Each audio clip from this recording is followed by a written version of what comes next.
What's going on, guys? Silver Snatcher here, and today I have a very interesting video for all you guys. So recently I was cleaning out my basement, and in one of the boxes we happened to stumble upon this thing right here. This is a piggy bank from the mid-60s that my dad had when he was a really little kid, and so it was full with coins. The bottom was broken off, so I have to kind of be careful not to spill it everywhere.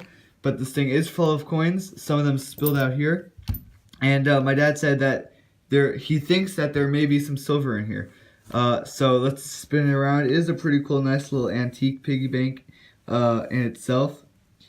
But that's pretty cool. So we're going to dump this thing out. Hopefully there's a lot of coins, a lot of good coins in here. Some of the coins from the pile that spilled out, there were some old Jefferson nickels from the 40s.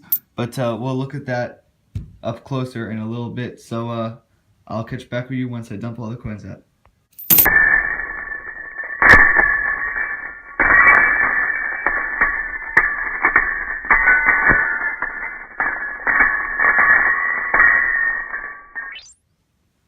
Alright guys, so that took much longer to pour out all the coins than I expected.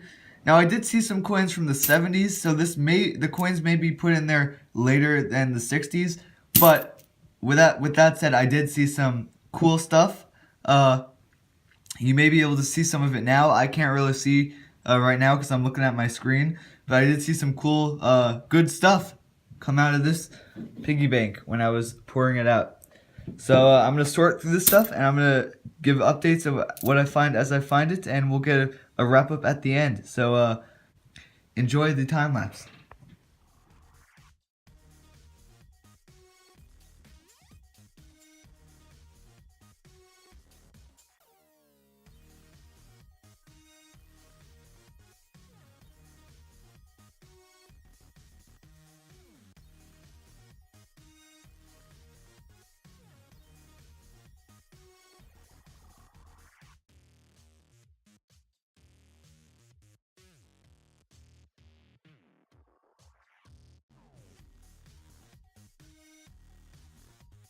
Well guys, I finished going through this very cool vintage piggy bank right here, and let me tell you, I am not disappointed.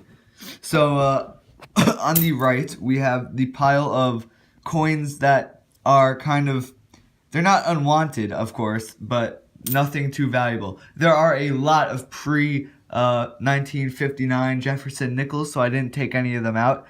A ton. There's a lot of uncirculated bicentennials. I believe the latest or the oldest coin in here is a bicentennial. But putting this aside, we have the good stuff, the good coins. There was more than I expected, and I showed my dad more than he expected. This is just to show when you were a kid in the 60s and early 70s, this stuff you could still find in your change, and some of the stuff you're gonna see is amazing.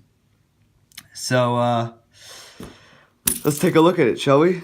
So starting off, we got a 1918 let me see, plain 1918 Walking Liberty $50.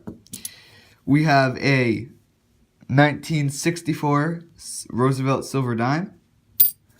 We have a 1943 Philadelphia silver wartime nickel. Now the foreign coins, there were a couple. I'm not too good with my foreign coins, but this is Deutschland. So from 1972, so that's pretty cool. We have a 1942 San Francisco, or S, wartime nickel. We have some silver quarters. I believe there were 4. This was definitely more than I expected. 1943, 1947, 1946, 1964. I believe they're all plain. We have some 40% half dollars, 1968 and a 1967. We have some kind of neat stamped coins here. One that says RM, maybe someone's initials, and then this one that I don't know what looks like it got ran over or something. But that's pretty cool. We have 3 Buffalo nickels, all dateless, but this one I believe is a 1920. I don't know if you could see that. Plain. or I think they're playing at least. We have some Mercury dimes. We had 4 Mercury dimes, a 1935, 1942, 1926, and another 1935. I believe these were all planes as well. Yes, these are all P mint marks or no mint marks. We had 3 silver Roosevelt dimes. This one here, this 1950, has some pretty nice toning on it. We have a 1962 and a 1964. Awesome. For the Canadian coins, we had a Canadian dime, quarter, and 1969. I'm not sure if these are 50% silver, but let me know down in the comments below.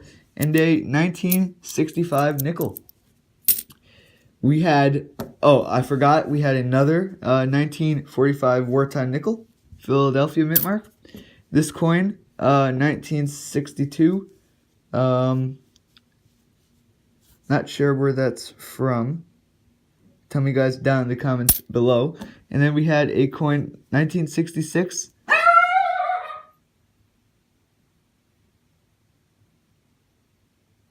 That was my dog in the background. He likes to interrupt the video sometime. But anyway, this is a 6-pence coin from 1966.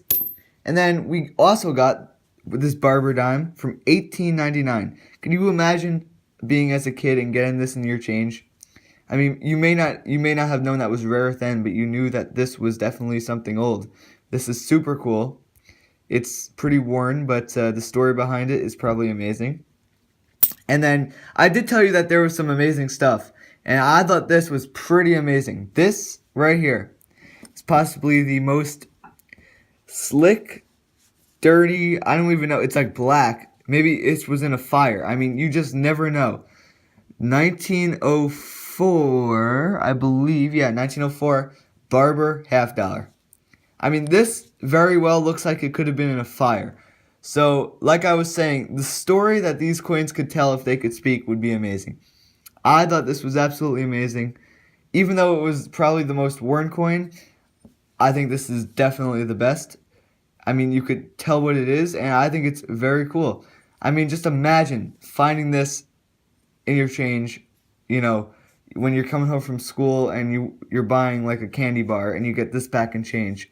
That would have been amazing. So, that was the hunt through this vintage 1960s and 70s piggy bank.